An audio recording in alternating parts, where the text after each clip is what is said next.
Assalamualaikum warahmatullahi wabarakatuh. Apa kabar adik-adik semuanya? Semoga selalu sehat ya.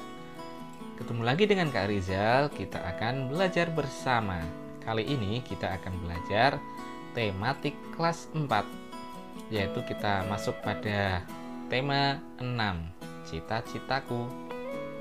Nah, pada video kali ini kita akan mempelajari pendalaman materi subtema 1, aku dan cita-citaku. Untuk muatan bisa dibaca di pojok kanan atas ini ya. Ayo kita mulai belajarnya. Pembelajaran 1. Mengenal puisi dan ciri-cirinya. Puisi merupakan karya sastra yang berisi curahan perasaan penyair tentang apa yang dilihat, dirasa, dan dipikirkan menggunakan kata-kata. Ciri-ciri puisi ada 2. Yang pertama memiliki baris dan bait. Yang kedua memiliki irama dan rima. Perhatikan puisi berikut. Nah, di sini ada sebuah puisi berjudul Cita-cita karya Frida. Nah, perhatikan baris pertama ini. Pikiranku melayang ke suatu masa. Ini baris pertama. Kemudian aku pun bertanya-tanya. Ini baris yang kedua. Mau jadi apa aku saat dewasa? Ini namanya baris ketiga. Nah, ini dari 1, 2, dan 3 ini namanya adalah baris. Kemudian dari baris ini terkumpul dalam satu bait. Ini ya, dari tiba-tiba aku berpikir tentang cita-cita sampai pilihanku jatuh kepada pembaca berita. Ini namanya bait puisi. Jadi kalau yang dari pikiranku melayang ke suatu masa ini namanya baris. Kalau yang dari sini 1, 2, 3 baris ini terkumpul namanya adalah bait. Puisi berima sama, yaitu a. Dari mana kita mengetahui? Yaitu dari bunyi akhir puisi. Di sini bunyi akhir puisinya adalah masa, tanya, dewasa, cita-cita, apa, berita. Setiap baris puisi, setiap baris bait puisi berakhiran a. Next kita teruskan, perhatikan puisi berikut. Cita-cita karya Frida. Sebelum dibaca, puisi ini memiliki berapa baris adik-adik?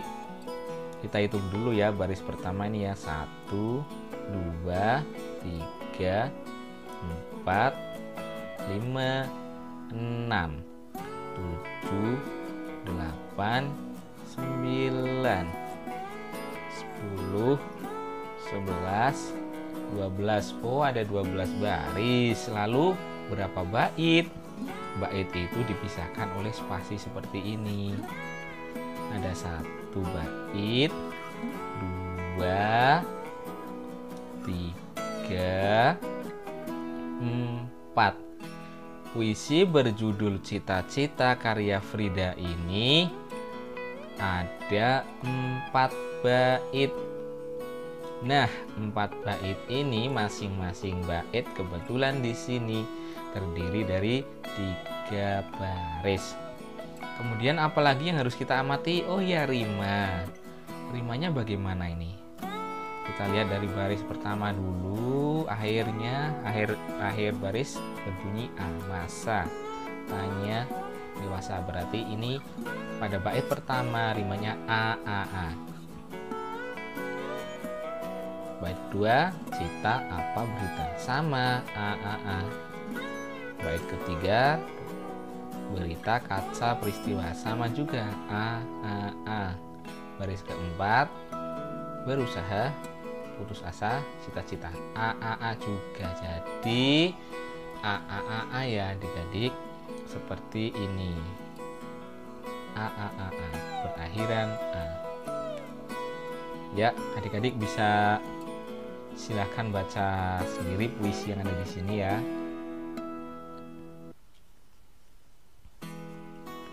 Baik, sekarang kita teruskan. Apa judul puisi tersebut? Judulnya adalah Cita-Cita. Siapa pengarang puisi tersebut? Pengarangnya Frida. Berapa bait puisi tersebut? Ada berapa? 1, 2, 3, 4 bait. Apa rima puisi tersebut? Rimanya adalah A. Baik, kita teruskan. Sekarang kita mengamati siklus hidup makhluk hidup. Di dalam siklus hidup terjadi pertumbuhan dan perkembangan. Perhatikan siklus hidup kucing berikut. Ayo sebutkan ciri-cirinya. Kita mulai dari anak kucing. Kemudian anak kucing ini akan tumbuh dan berkembang menjadi kucing muda. Setelah menjadi kucing muda, anak kucing muda ini akan tumbuh menjadi kucing dewasa. Masuk pembelajaran 2, yaitu menyanyi sesuai panjang pendek nada. Untuk menyanyi sesuai panjang pendek nada, kita perlu mengetahui ketukan. Perhatikan melodi berikut. Ini melodi.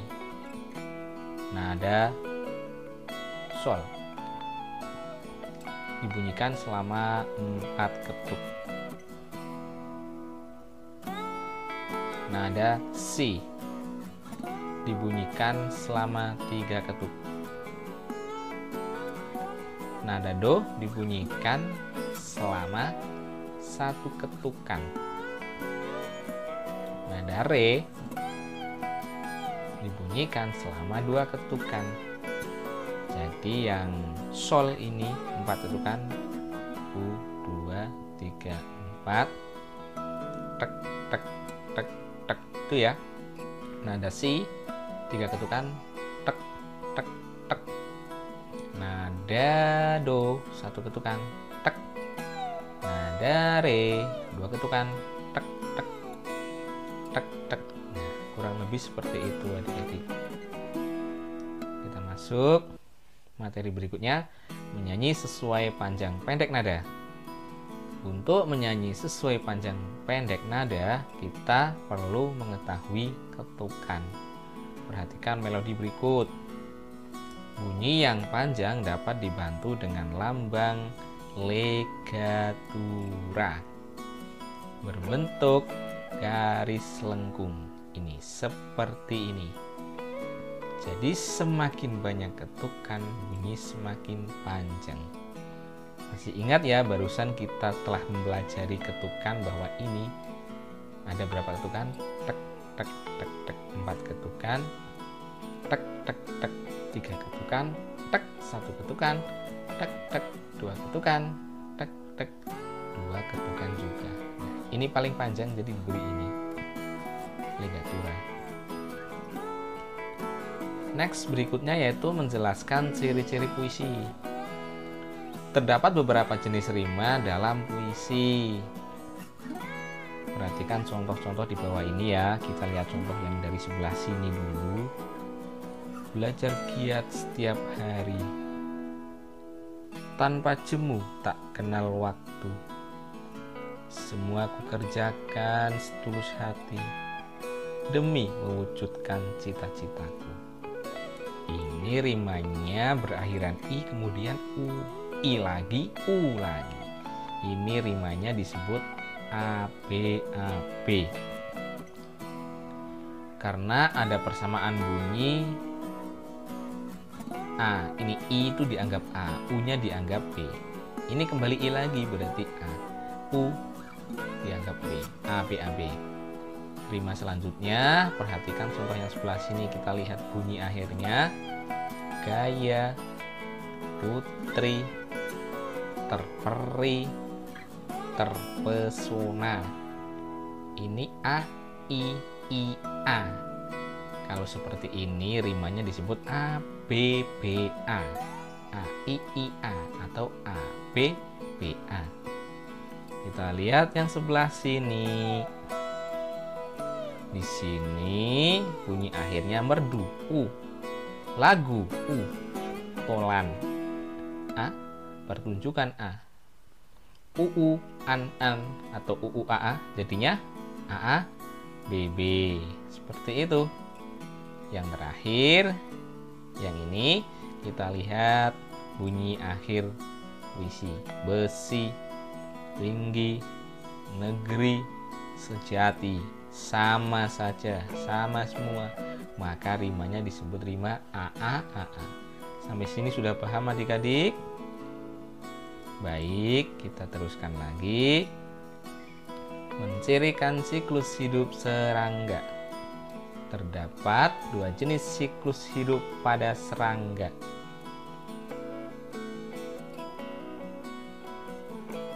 Telur, kepompong, menjadi ulat, kemudian menjadi kupu-kupu dewasa. Itu siklus hidup serangga. Perhatikan ke sebelah sini. Metamorfosis sempurna. Siklus hidup yang mengalami perubahan bentuk tubuh dan melalui tahapan pupa atau kepompong. Ini disebut siklus hidup metamorfosis sempurna, terjadi pada serangga kupu-kupu. Kemudian yang kedua, kita perhatikan dulu, berawal dari telur, kemudian nimfa 1, menjadi nimfa 2, menjadi nimfa 3, menjadi belalang dewasa. Ini siklus hidup yang terjadi pada belalang. Ini disebut metamorfosis tidak sempurna. Mengapa demikian? Karena siklus hidup yang mengalami perubahan bentuk tubuh dan tidak melalui tahapan pupa atau kepompong. Nah, karena tidak melalui tahapan pupa atau kepompong, maka disebut metamorfosis tidak sempurna. Tidak seperti pada kupu-kupu tadi, ini namanya metamorfosis sempurna, sedangkan pada belalang ini namanya metamorfosis tidak sempurna. Ayo sebutkan jenis metamorfosis hewan berikut. Nyamuk 1, yang kedua capung, yang ketiga lalat, yang keempat apa ini namanya? Serangga apa adik-adik? Silahkan ditebak ya. Nah, sekarang kita teruskan menjelaskan sumber daya alam atau SDA yang dapat diperbarui. Sumber daya alam terbagi menjadi 2, yaitu sumber daya alam yang dapat diperbarui dan sumber daya alam yang tidak dapat diperbarui. Sumber daya alam yang dapat diperbarui tidak akan habis walaupun digunakan secara terus-menerus. Contohnya 1, air, yang kedua hewan ternak, yang ketiga tanaman budidaya. Nah, contoh-contoh 1, 2, 3 ini walaupun digunakan terus-menerus tidak akan pernah habis. Karena apa? Karena bisa diperbarui, karena bisa diadakan atau didaur ulang dengan waktu yang tidak lama atau cepat ya. Kemudian sumber daya alam dapat dimanfaatkan untuk kehidupan manusia seperti angin untuk membangkitkan listrik. Ini gambar kincir angin, pernah dipelajari ya di tema sebelumnya ya. Sungai untuk budidaya ikan dan udang. Jagung sebagai sumber bahan makanan. Benar sekali ya, jagung ini bisa diolah menjadi berbagai bahan makanan yang bisa kita nikmati. Tanah liat untuk membuat gerabah. Kalau ini kerajinan gerabah ya. Baik, kita teruskan mendeskripsikan isi puisi. Ada beberapa langkah yang bisa dilakukan untuk mengetahui hal yang disampaikan penyair. 1. Bacalah puisi dengan seksama. 2. Tulislah hal-hal penting dalam puisi. 3. Tentukan tokoh dan peristiwa yang terjadi di dalam puisi. 4. Tuliskan kata-kata yang sulit, lalu temukan maknanya dengan bertanya kepada guru atau orang tuamu.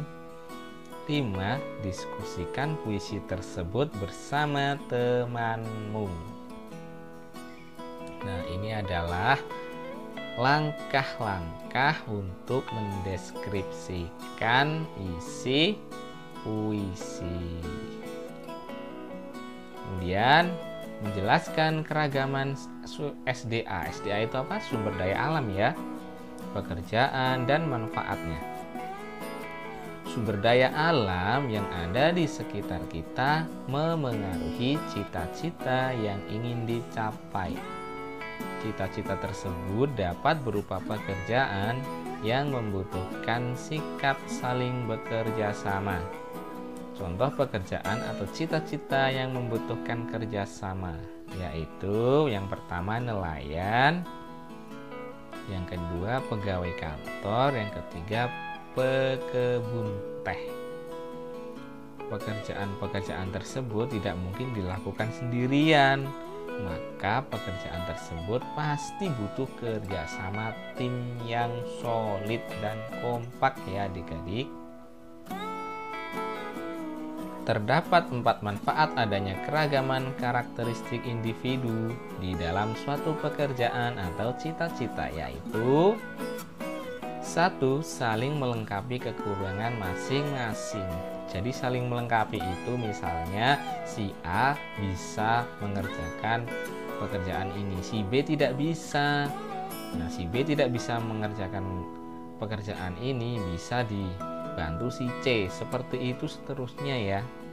Yang kedua, saling bertukar ide atau pendapat. Nah, di sini kita bisa bertukar ide. Jadi ide itu bisa jadi beragam dan dari berbagai pendapat bisa ditemukanlah ide dan pendapat yang akhirnya beragam dan dapat disatukan. Itu lebih baik ya. Yang ketiga, memberikan saran atas kekurangan masing-masing. Nah, ini jika kita ada keragaman karakteristik individu di dalam suatu pekerjaan, maka kita bisa saling memberikan saran atas kekurangan masing-masing ya. Jadi dari saran-saran itulah kita bisa melengkapi kekurangan-kekurangan yang ada. Kemudian yang keempat, belajar hal-hal baru terutama untuk meneladani sifat positif. Jadi hal-hal positif yang ada dalam karakter orang kita bisa mencontohnya atau meneladaninya. Baik, sekarang menjelaskan keragaman fisik, ras, dan budaya. Keragaman karakteristik juga terdapat di sekolah. Contohnya di sini, Dedi. Dedi berambut lurus, berasal dari suku Jawa dan ingin menjadi arsitek. Jonas berambut keriting, berasal dari suku Ambon dan ingin menjadi seniman. Ini contoh keragaman fisik, ras, dan budaya ya. Kita masuk materi berikutnya, menjelaskan makna yang terkandung dalam puisi. Menjelaskan makna puisi adalah menjelaskan maksud atau isi yang terkandung dalam puisi. Ada hal-hal yang perlu diperhatikan dalam memaknai puisi, yaitu yang pertama, kamu harus membaca puisi tersebut dengan seksama. Yang kedua, bacalah setiap baris dalam bait-bait puisi dengan cermat.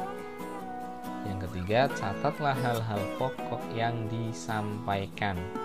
Dan yang keempat, susunlah catatan-catatan tersebut dalam sebuah tulisan dengan bahasamu sendiri.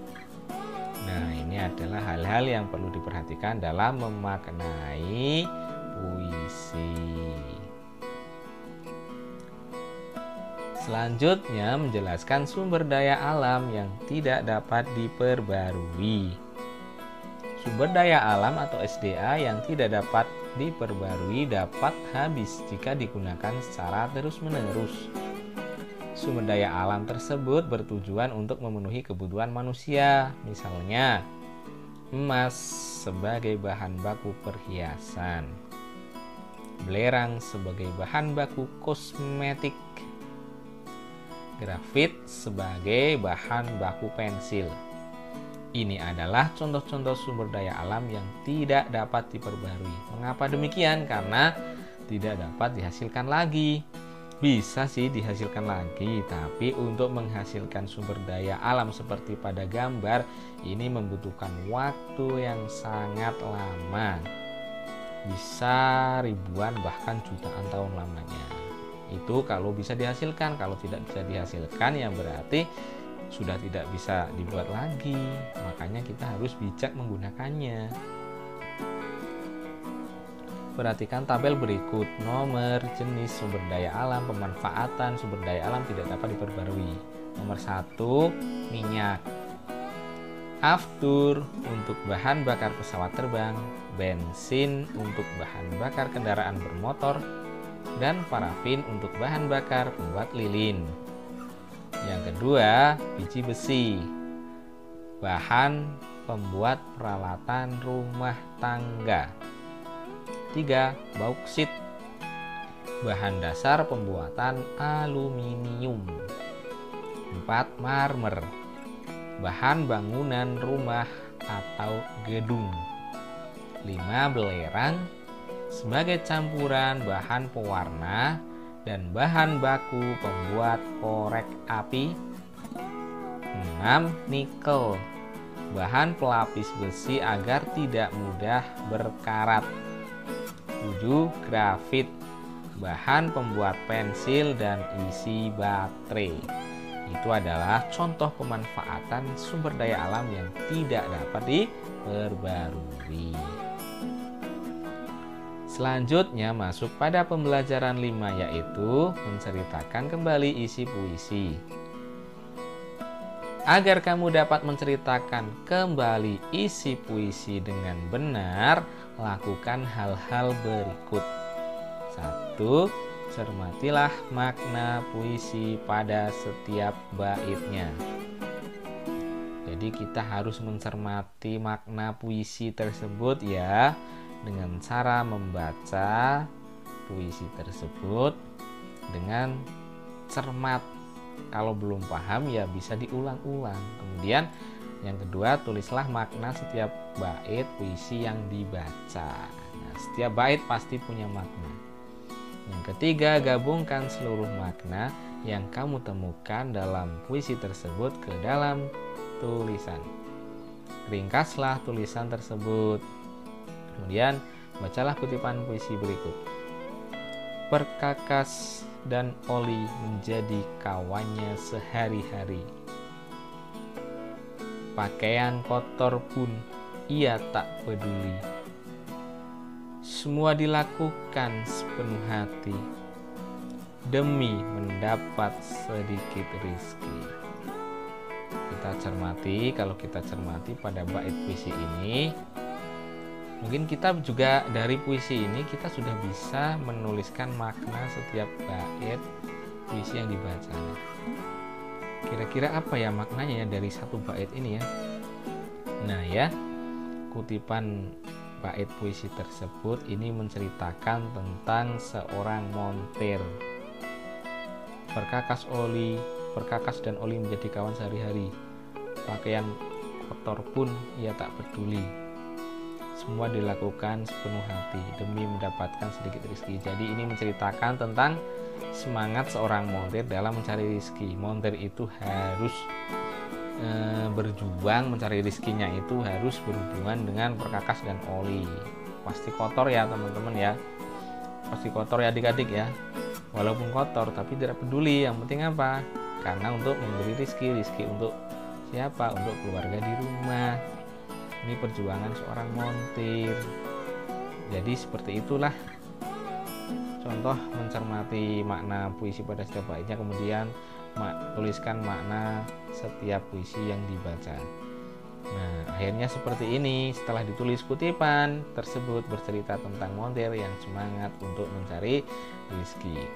Ini baru satu bait, kemudian kita bisa cari bait diteruskan pada bait berikutnya menjadi kutipan seperti ini, kutipan-kutipannya seperti ini digabungkan menjadi ringkasan. Kemudian menjelaskan tempo dan tinggi rendah nada. Tempo adalah cepat atau lambatnya lagu dinyanyikan.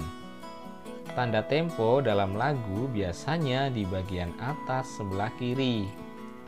Tinggi dan rendah nada dapat diketahui saat kita menyanyikan lagu. Nah, ada nada tinggi dan nada rendah. Perhatikan penggalan lagu berikut. Nah, kita perhatikan ini lagu berjudul Kebunku ciptaan Pak Kasur. Do sama dengan bass.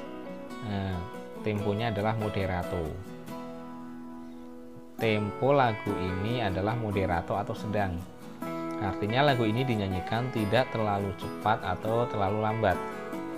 Jadi sedang-sedang saja ya. Kemudian not-not dalam lirik lagu memiliki tinggi dan rendah nada yang berbeda-beda. Masih ingat ya, angka 1 di titik atas itu pasti nadanya tinggi ya. Lihat kebunku penuh dengan bunga. Nah, contohnya seperti itu ya. Ini not-not dalam lagu ini pasti berbeda-beda. Masih ingat ini namanya not apa yang atas? Yang angka-angka ini namanya not angka. Kemudian yang dilambangkan dengan bentuk-bentuk seperti ini namanya apa ini? Ini namanya adalah not balok. Baik, kita teruskan saja. Berikut adalah beberapa macam-macam tempo dalam lagu. Tempo cepat disebut allegro. Contoh lagu Indonesia Tetap Merdeka, Cublak Cublak Suweng. Tempo lagu lambat disebut andante. Contoh lagunya Nyiur Hijau Butet. Kemudian tempo sangat lambat disebut grave, dibaca grave. Contoh lagu Bagimu Negeri. Kemudian tempo sedang disebut moderato. Contoh lagunya Desaku Yang Kucinta, Tanah Airku, Soleram. Dan tempo seperti orang berbaris disebut dimarsia. Contoh lagu Berkibarlah Benderaku, Indonesia Raya, Merah Putih, Maju Tak Gentar. Ayo nyanyikan lagu berikut sesuai temponya ya. Indonesia Tetap Merdeka, ciptaan Simanjuntak. Temponya di sini allegro. Sorak-sorak bergembira, bergembira semua. Nah, pasti adik-adik masih ingat lagu ini kan? Silakan diteruskan sendiri lagunya. Dipraktekkan ya.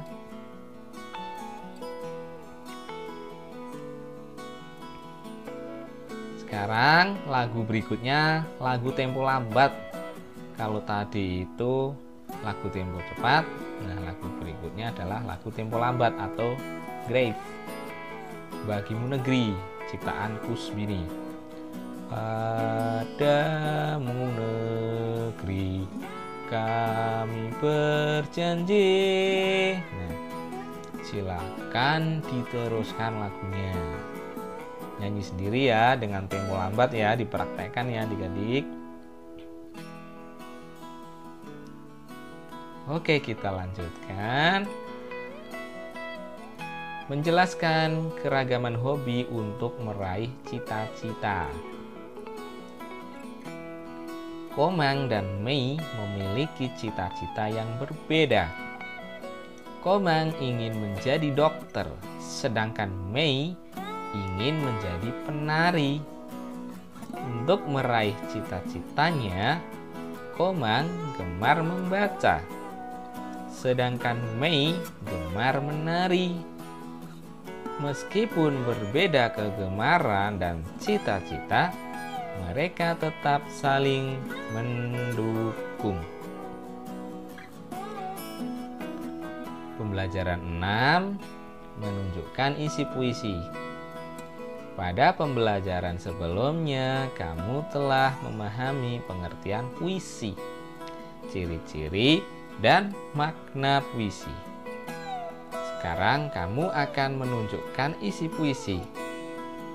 Menunjukkan isi puisi dapat dilakukan dengan membaca puisi secara utuh. Berarti dibaca semua ya. Kemudian menentukan makna yang terkandung dalam tiap bait. Seperti tadi ya, cara menentukan maknanya ya. Berikutnya menyanyikan lagu sesuai tempo dan tinggi rendah nada. Pada pembelajaran sebelumnya kita telah mempelajari tempo dan tinggi rendah nada. Jika lagu dinyanyikan sesuai tempo dan tinggi rendah nada, maka lagu akan terdengar merdu.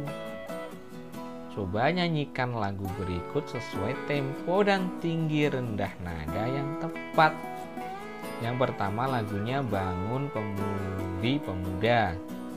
Penciptanya A. Simanjuntak, temponya di Marsia. Yang kedua Nyiur Hijau, penciptanya Maladi, temponya Andante. Adik-adik, untuk contoh lagu-lagu yang ada di materi kali ini Kak Rizal sertakan di kolom deskripsi ya. Silahkan adik-adik bisa klik di situ untuk mengetahui lagunya. Baiklah adik-adik, untuk pembelajaran pada tematik kelas 4, tema 6, subtema 1 ini sampai di sini ya. Semoga dari apa yang telah kita pelajari ini bisa bermanfaat bagi kehidupan kita. Kurang lebihnya mohon maaf. Wassalamualaikum warahmatullahi wabarakatuh. Sampai ketemu lagi di video berikutnya ya.